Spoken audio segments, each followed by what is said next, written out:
Hello, how are you? I hope you guys are doing great. I Prabhav Sharma welcomes you all to AEJE Civil Channel. तो इसके पहले वाले session में हमने हमारा जो fundamental concepts of serving and linear measurement यानी कि 2 यूनिट जो है हमारी सर्वे की उनके हमने PYQ शुरू किए थे ESE में, जो कि आपके आने वाले एग्जामिनेशंस के लिए काफ़ी इंपॉर्टेंट है। चाहे आप कोई भी AEJE की तैयारी कर रहे हैं, चाहे हम SSC JEE की बात करें, चाहे आपके सब इंजीनियर की हम बात करें, जो कि आपके अपकमिंग एग्जामिनेशंस हैं, उनके लिए ये सीरीज काफ़ी इंपॉर्टेंट है। यहाँ से क्वेश्चंस जो है डायरेक्टली आपके उन एग्जामिनेशन में पूछे जाते हैं, या तो क्वेश्चन डायरेक्टली आपके एग्जामिनेशन में पूछे जा सकते हैं, या तो जो कॉन्सेप्ट्स हैं वो रिपीट हो जाते हैं। तो यहाँ पे टोटल ऑफ हमने 11 क्वेश्चन देख लिए थे, और जो 12th क्वेश्चन था वो मैंने आपको बताया था, सॉरी नॉट, जो 11th क्वेश्चन था वो मैंने आपको बताया था कि मैं टेलीग्राम में पोस्ट करूंगा, तो वो मैंने पोस्ट कर दिया था। अगर आपने नहीं देखा है तो आप लिंक ज्वाइन कर उसे अभी भी देख सकते हैं। इसके अलावा मैंने आपसे बोला था क्वेश्चन नंबर 8 आपको सॉल्व करने के लिए बोला था, और जो इसका आंसर है वो कमेंट करने के लिए बोला था। तो अगर आपने सॉल्व इसको किया है तो जो इसका सही आंसर है वो आएगा 19.92। ठीक है, चलिए तो अब हम शुरू करते हैं हमारा 12th क्वेश्चन से आज के सेशन में। तो ये 12th क्वेश्चन से हम शुरू करेंगे। तो ये जो 12th क्वेश्चन है काफी इंपॉर्टेंट क्वेश्चन है, इसको मैं आपको एक अलग फॉर्मूले से सॉल्व करने के बताता हूँ। एक फॉर्मूला तो आपका स्लोप करेक्शन, यहाँ पे आपसे क्या पूछा है, what is the correct slope correction for length of 30 metre along a gradient of 1/20। तो आपको यहाँ पे स्लोप करेक्शन निकालना है। वैसे तो आपका जो स्लोप करेक्शन का फॉर्मूला होता है वो होता है h²/12। आपको जो अभी आपने स्लोप करेक्शन का फॉर्मूला पढ़ा होगा, स्लोप करेक्शन का आपका जो फॉर्मूला हो जाता है वो हो जाता है h²/12।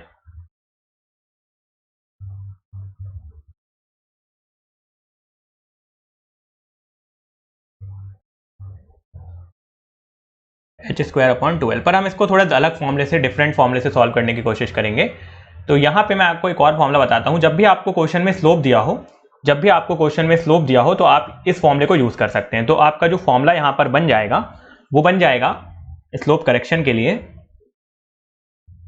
आपका जो लेंथ दी हुई है अपॉन 2n²। इस फॉर्मूले को अगर आप रखेंगे तो यहां से भी आप क्वेश्चन को बड़ी इजीली सॉल्व कर पाएंगे। तो यहाँ पे आपको जो लेंथ दी है क्वेश्चन में वो 30 मीटर दी हुई है।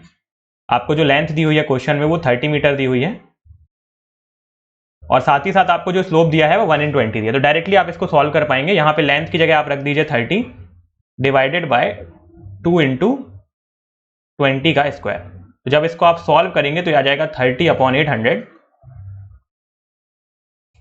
और इसका आंसर क्या मिल जाएगा आपको 0.0375 मीटर।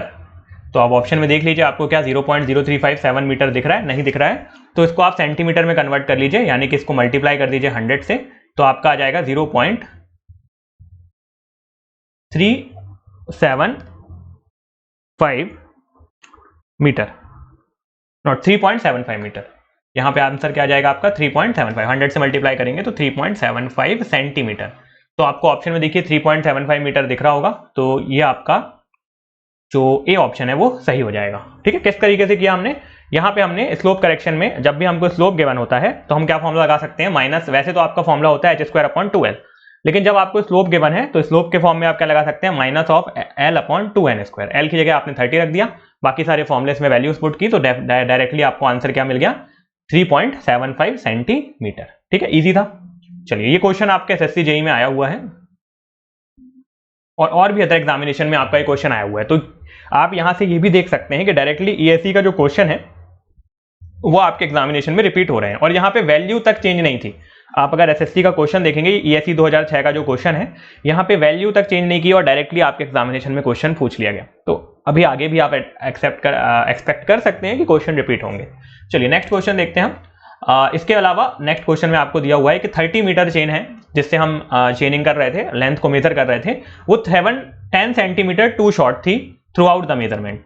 वो कितनी छोटी है आपकी, 10 सेंटीमीटर छोटी है थ्रू आउट द मेजरमेंट।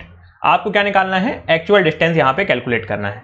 ठीक है, तो ये भी आपको कई बार मैंने ये वाले क्वेश्चन अपने देख लिए हैं, एक बार फिर से हम देखने की कोशिश करते हैं। क्या बताया था मैंने आपको, अगर आपको एक्चुअल डिस्टेंस कैलकुलेट करना है तो जो एक्चुअल डिस्टेंस होगा वो आपका मेजर डिस्टेंस इनटू जो एक्चुअल लेंथ ऑफ टेप है डिवाइडेड बाय जो नॉमिनल लेंथ ऑफ टेप है।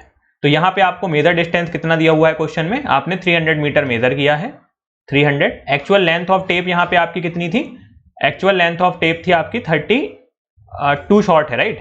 आपकी यहाँ पे 2 शॉर्ट है, तो एक्चुअल लेंथ कितनी है आपकी टेप की 29.9, और आपकी जो नॉमिनल लेंथ है वो कितनी है 30। तो ये आपका सेम क्वेश्चन है जैसा कि हमने किया था, तो ये क्या हो जाएगा आपका 299 मीटर आपका आंसर हो जाएगा। आंसर क्या हो जाएगा आपका 299 मीटर। ठीक है, सिंपल सेम क्वेश्चन यहाँ पे हमने एक बार और किया था, रिपीटेड क्वेश्चन है जो हमने इसके पहले क्वेश्चन देखा था, सेम यही क्वेश्चन हमने देखा था, शायद आपका यही क्वेश्चन था, नहीं ये क्वेश्चन नहीं था, हाँ ऐसे सेम क्वेश्चन हमने एक देखा था, है ना। तो इसी तरीके से आप इसको सॉल्व कर सकते हैं, काफी इजी क्वेश्चन है। आपको क्या लगाना है formula, actual distance equals to measure distance into actual length upon nominal length. Measure distance आपका 300 था, अभी जो टेप आपने यूज किया वो कितना था 10 सेंटीमीटर शॉर्ट था। आपने जो टेप यूज किया वो 10 सेंटीमीटर शॉर्ट था, दैट मींस 10 सेंटीमीटर छोटा था। एक्चुअल में कितना होना चाहिए था 30 मीटर का होना चाहिए था, पर 10 सेंटीमीटर शॉर्ट है, दैट मींस आपका टेप क्या है छोटा है। तो इसका मतलब आपको यहाँ पे क्या रखना होगा, जो एक्चुअल लेंथ है उसमें 29.9 रखना होगा, और नॉमिनल लेंथ क्या होनी चाहिए थी टेप की 30 होनी चाहिए थी। तो इस तरीके से आप इसको सॉल्व कर लेंगे, है ना। इस तरीके के क्वेश्चन आपके एग्जामिनेशन में आने के चांसेस भी काफी ज्यादा होते हैं, और आप भी देख रहे होंगे लगातार ऐसे क्वेश्चन बनते हैं। चलिए नेक्स्ट क्वेश्चन देखते हैं, ये क्वेश्चन भी काफी इंपॉर्टेंट है ना, यहाँ से आपके बहुत सारे कॉन्सेप्ट्स क्लियर हो जाएंगे। तो नेक्स्ट क्वेश्चन भी काफी इंपॉर्टेंट हो जाता है आपके लिए, तो क्वेश्चन आप थोड़ा सा ध्यान से देखिएगा ये वाला, है ना। तो a 20 metre chain was found to be 10 centimetre too long after chaining distance of 2000 metre. 2000 metre जब मैंने डिस्टेंस को मेजर कर दिया तो मुझे पता चला कि जो मेरी चेन है वो 10 सेंटीमीटर लॉन्ग है। It was found to be 18 centimetre too long, वो 18 सेंटीमीटर टू लॉन्ग मिली जब मैंने 4000 मीटर मेजर कर लिया। तो यहां पे मुझे गिवन क्या है क्वेश्चन में, क्वेश्चन में जो गिवन है पहले वो समझने की कोशिश करते हैं। क्वेश्चन में गिवन है कि जब मान लीजिए मैं यहां 0 से चला और यहां पे मैं 2000 तक गया, ये जब मैंने 2000 मीटर को मेजर किया तो मेरी जो टेप की लेंथ थी वो मुझे कितनी मिली, यहां पे मेरा टेप था 10 सेंटीमीटर टू लॉन्ग हो गया। उसके बाद जब मैं 2000 से 4000 के बीच गया, 2000 से जब मैं 4000 के बीच गया तो जो मेरी टेप की लेंथ थी, यहां पे जब मैं 4000 मीटर पहुंच गया, यानी कि टोटल मेरा 2000 और चल गया मैं, तो मेरी टेप की लेंथ 18 सेंटीमीटर टू लॉन्ग हो गई। ठीक है, तो इसको हम दो पार्ट में करते हैं, ये हमारा पहला पार्ट होता है क्वेश्चन में और ये हमारा सेकंड पार्ट होता है। तो फर्स्ट पार्ट में हमको हमेशा निकालनी होती है एवरेज एरर। यहाँ पे फर्स्ट पार्ट में हम निकालेंगे एवरेज एरर। तो शुरुआत में हम ये मान के चलेंगे कि हमारी कोई भी एरर नहीं थी, तो शुरुआत में 0 रही होगी और एंड में पहुंचते पहुंचते 10 हो गई, तो 0 प्लस 10/2। तो जो हमारी एवरेज एरर आ जाएगी वो 5 सेंटीमीटर आ जाएगी फॉर फर्स्ट पार्ट। अगर सेकंड पार्ट की बात करूं तो शुरुआत में कितनी थी एवरेज एरर में निकालूं, यहाँ पे अगर फर्स्ट सेकंड पार्ट में, तो शुरुआत में मेरी कितनी थी, यहाँ पे कितनी थी 10 थी, तो 10 प्लस आखिरी में पहुंचते पहुंचते कितनी हो गई 18 हो गई, डिवाइडेड बाय 2, यानी मेरी जो एवरेज एरर है वो क्या आ जाएगी 9 सेंटीमीटर। ये मेरा सेकंड पार्ट में। तो फर्स्ट पार्ट में 5 सेंटीमीटर, सॉरी नॉट 9, यहाँ पे 14 आएगा, है ना। 28/2 कितना होता है 14 होता है। तो नेक्स्ट पार्ट में मेरी कितनी एरर आ गई 14 सेंटीमीटर। तो पार्ट 1 को मैं अलग सॉल्व करूंगा, पार्ट 2 को अलग सॉल्व करूंगा। तो पार्ट 1 को जब मैं सॉल्व करूंगा और मेरे को ट्रू डिस्टेंस निकालना है, तो major distance into actual length divided by nominal length. तो मेजर डिस्टेंस मेरा कितना था, वहां पे मेजर डिस्टेंस था मेरा 2000 और एक्चुअल लेंथ कितनी थी 5 सेंटीमीटर मेरा शॉर्ट हो गया यहाँ पे। तो यहाँ पे क्या हो जाएगा 5 सेंटीमीटर शॉर्ट, यानी कि 5 सेंटीमीटर लॉन्ग हो गया, तो 20.05 मीटर डिवाइडेड बाय 20। तो ये मेरा पहले वाले का ट्रू लेंथ आ गया। कितना आएगा इसको आप सॉल्व कर लीजिएगा, इसको जब आप सॉल्व करेंगे तो 205 आएगा ना, इसको सॉल्व करने में कोई दिक्कत तो होगी नहीं आपको, 2005 आ जाएगा आपका आंसर यहाँ पे, है ना। ये कट जाएगा और यहाँ पे 100 बचेगा, आप इसको 100 से मल्टीप्लाई कर दीजिएगा तो आंसर आ जाएगा, है ना। ये मेरा फर्स्ट पार्ट का हो गया ट्रू लेंथ। तो यानी एक्चुअल में जो मैंने यहाँ पे 2000 बताया, ये एक्चुअल लेंथ कितनी थी, ट्रू लेंथ कितनी थी मेरी यहाँ पे 2005 थी। यहाँ पे जो मैं ट्रू लेंथ 2000 बता रहा था, ये एक्चुअल में कितनी थी 2005 थी, क्योंकि मेरा टेप जो था वो छोटा था, बड़ा था 10 सेंटीमीटर, इसलिए मैंने लेंथ जो मेजर की है वो कम मेजर की है ना। क्या होता है कि जब आपका टेप बड़ा होता है तो एक्चुअल में जो लेंथ है उससे आपने कम मेजर किया होता है, ठीक है। एक्चुअल में जो आपकी लेंथ है उससे आपने कम मेजर किया होता है। मान लीजिए ये डिस्टेंस था आपका, एक्चुअल डिस्टेंस था 2000, पर जो आपने टेप यूज किया वो 20 सेंटीमीटर की जगह 21 सेंटीमीटर का यूज कर लिया। तो एक्चुअल में आपने मेजर कितना किया होगा 20, पर आपने दिखा कितना दिया होगा 21। क्यों, क्योंकि आपके टेप में 21 मेंशन था, है ना। तो इस तरीके से हमको यह समझ में आता होगा आपको किस तरीके से हमको पता चलता है कि टेप अगर बड़ा है तो हम ज्यादा नापेंगे, कि छोटा है तो कम नापते हैं। तो छोटा है तो हमें जो वैल्यू होती है, अगर टेप आपका बड़ा है तो यानी कि आपने कम नापा है, और टेप आपका छोटा है यानी कि आपने ज्यादा नापा है। सेकंड पार्ट का देखते हैं। सेकंड पार्ट में जो मेरी एरर है वो कितनी है 14 सेंटीमीटर है, तो यहाँ पे जो मेरा मेजर डिस्टेंस हो जाएगा, मेजर डिस्टेंस क्या हो जाएगा, फिर मैंने कितना नापा है 14 सेंटीमीटर एरर से 2000, है ना, तो 2000 यहाँ भी नापा है मैंने, तो मेरा ट्रू डिस्टेंस हो जाएगा, ट्रू डिस्टेंस मेरा हो जाएगा 2000 इंटू, यहाँ पे मेरे जो टेप की लेंथ है वो 20.14 सेंटीमीटर हो जाए, 20.14 मीटर हो जाएगी और डिवाइड बाय 20, तो इसको जब आप सॉल्व करेंगे तो 2014 मीटर आ जाएगा आंसर। तो यानी यहाँ पे जो मैंने मेजर किया है वो कितना मेजर किया है 2014, ये जो मेरा डिस्टेंस है वो कितना है 2014। अब इन दोनों को आप प्लस करेंगे तो आपका जो करेक्टेड डिस्टेंस आ जाएगा वो कितना आ जाएगा 4019 metre, 4019 metre will be the correct answer. तो यहाँ पे आप देख लीजिए 4019 है क्या, बिल्कुल है। तो इस तरीके से आप सॉल्व करेंगे। यहाँ पे कॉन्सेप्ट क्या पकड़ना है आपको कि जब आपको दो एरर दिए हुए हैं, आपको बोला है कि आपने शुरू इनिशियल 2000 मीटर नापा तो आपको एरर अलग मिली और उसके बाद आगे नापने में आपको एरर अलग मिली, तो आपको एवरेज लेना है। शुरुआत में आपने यहाँ पे चालू किया तो आपको यहाँ पे 0 मान के चलना है एरर को, और उसके बाद आगे जाके जो फाइनल एरर है उनका सम ले करके बाय 2 कर देना है। और यहाँ पे आपकी 10 थी और यहाँ पे आपकी 18 हो गई, तो इन दोनों को सम करके डिवाइड बाय 2 कर देना है, तो आपको एवरेज एरर मिल जाएगी। और एवरेज एरर एक बार मिल गई आपको तो फिर मैंने आपको बताया हुआ है किस तरीके से आपको ट्रू डिस्टेंस निकालना है, तो आप ट्रू डिस्टेंस कैलकुलेट कर सकते हैं। ठीक है, चलिए नेक्स्ट क्वेश्चन देखते हैं। नेक्स्ट क्वेश्चन है आपका कि scale of 1 inch equals to 50 feet is mentioned on an old map, what is the corresponding equivalent scale. तो आपको 1 इंच इक्वल्स टू 50 फीट दिया हुआ है, ठीक है, आपको उसको कन्वर्ट करना है किसमें, सेंटीमीटर में। तो ये बात आपको भी पता है कि 1 इंच में कितने सेंटीमीटर होते हैं, 1 इंच में आपके 2.54 सेंटीमीटर होते हैं, 1 इंच में 2.54 सेंटीमीटर होते हैं, ठीक है। और 1 फीट में कितने मीटर होंगे, 1 फीट में आपको पता होगा कितने मीटर होते हैं, 1 फीट में आपके 0.3048 मीटर होते हैं, ठीक है। ये 2 पॉइंट आपको पता होंगे। तो अगर 1 इंच में 50 फीट होते हैं तो 1 इंच में 50 फीट होते हैं तो 1 सेंटीमीटर में कितने इंच होंगे, देखिए 2.54 सेंटीमीटर में, यहां पे आपको स्केल क्या दी हुई है, 1 इंच इक्वल्स टू 50 फीट, है ना, 1 इंच इक्वल्स टू 50 फीट। तो यहां पे अगर मैं बात करूं किसके बारे में, 1 इंच में कितने सेंटीमीटर होते हैं, 2.54 सेंटीमीटर होते हैं, और कितने फीट होंगे, 50 फीट, है ना। तो इसको मैं मीटर में कन्वर्ट कर लेता हूं, फीट को 50 इंटू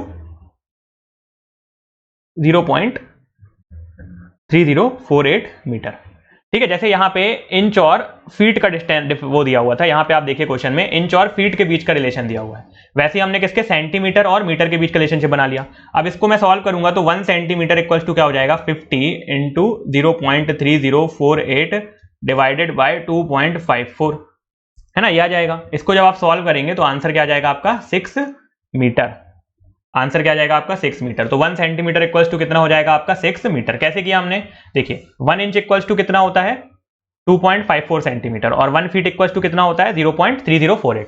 तो हमने इंच की जगह सेंटीमीटर रख दिया और यहाँ पे फीट की जगह मीटर रख दिया, है ना, यही रिलेशन है हमारा। यहाँ पे हमसे यही सेंटीमीटर और मीटर में पूछा है, तो इंच की जगह हमने सेंटीमीटर रख दिया और जो हमारा फीट था उसकी जगह मीटर रख दिया और उसको सॉल्व कर दिया, सिंपल क्वेश्चन, ठीक है। चलिए नेक्स्ट क्वेश्चन देखते हैं।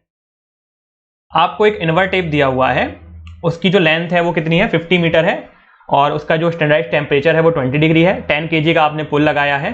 करेक्शन पर tape length at the time of measurement the temperature was 30 degree, जो आपका टेम्परेचर था मेजरमेंट के टाइम में वो 30 डिग्री था, और जो आपका coefficient of the linear expansion था टेप का वो 1 इंटू 10⁻⁻60। तो आपको यहाँ पे क्या निकालना है, करेक्शन पर टेप लेंथ आपको निकालना है। क्या निकालना है आपको, करेक्शन पर टेप लेंथ। तो अगर मैं टेम्परेचर की बात करूं, यहां पे आपको टेम्परेचर वाला करेक्शन लगाना है। तो टेम्परेचर वाला करेक्शन क्या होता है आपका, करेक्शन फॉर टेम्परेचर,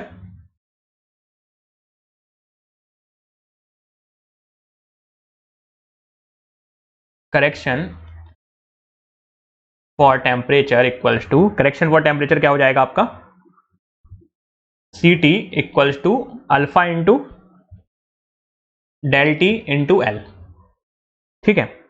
और आपको यहां पे अल्फा कितना दिया हुआ है, अल्फा आपको दिया हुआ है 1 इंटू 10⁻⁻6, और चेंज इन टेम्परेचर आपको कितना दिया हुआ है, पहले कितना था 30 था, उसके बाद कितना हो गया 20, तो चेंज इन टेम्परेचर यानी कि डेल्टी आपको दिया हुआ है 10 डिग्री। और लेंथ ऑफ टेप आपको कितना दिया हुआ है 50 मीटर, लेंथ आपको दिया हुआ है 50 मीटर। तो इसको आप सॉल्व कर लीजिए। तो जब आप इसको सॉल्व करेंगे तो क्या हो जाएगा 1 इंटू 10 की पावर -6, अल्फा टी आपका 10 डिग्री सेल्सियस और लेंथ आपकी 50। इसको आप सॉल्व करेंगे तो 500 इंटू 10 की पावर -6, तो ये कितने बार जीरो आएंगे, 2 जीरो कट गए तो 4 बार जीरो और आ जाएंगे, यानी 3 जीरो और आ जाएंगे, तो 0.0005 मीटर, ये आपका करेक्शन हो जाएगा। सिंपल है। अब यहाँ पे कंफ्यूजन क्या होगा, आपको यहाँ पे पुल दे दिया है तो यहाँ इसकी पुल की जरूरत नहीं पड़ेगी हमको, क्योंकि और कुछ आपको दिया नहीं है। अगर करेक्शन फॉर पुल हमको लगाना होता तो PL/A ही चाहिए था हमको, तो A और E तो यहाँ पे गिवन नहीं है, तो ये वाला करेक्शन हम नहीं लगा सकते। तो सिर्फ आप टेम्परेचर करेक्शन लगाएंगे और आपका आंसर क्या आ जाएगा 0.0005 मीटर। ठीक है, सिंपल है, 0.005 मीटर। चलिए, इसके बाद नेक्स्ट क्वेश्चन है रेक्टेंगुलर प्लॉट। एक आपका रेक्टेंगुलर प्लॉट है, उसमें जो एरिया है रेक्टेंगुलर प्लॉट का वो कितना है 16 किलोमीटर। ठीक है, और आपका सिमिलर रेक्टेंगुलर एरिया है 1 सेंटीमीटर।